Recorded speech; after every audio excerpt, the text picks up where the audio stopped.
There was an innocent child who watched The Little Mermaid and believed that mermaids really exist.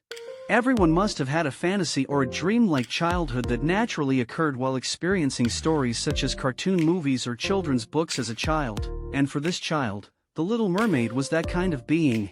The child grew up, entered school, and, like everyone else, entered the competition aimed at taking the entrance exam.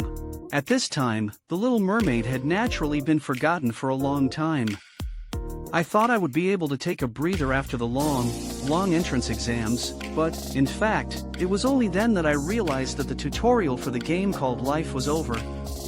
After struggling through numerous hurdles that were as difficult as the entrance exam, if not more so, all he was left with was noticeably less hair, a saggy belly, and alone. As he was struggling to survive, one day he happened to see something he had seen as a child.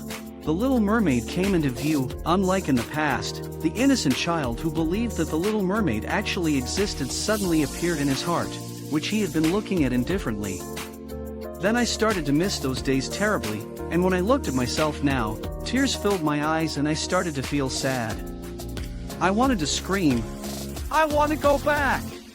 With that cry, he found the mermaid's tail, symbolizing his forgotten childhood innocence, and from then on, the Uncle Mermaid jumped from the land of life and reality into the sea of dreams.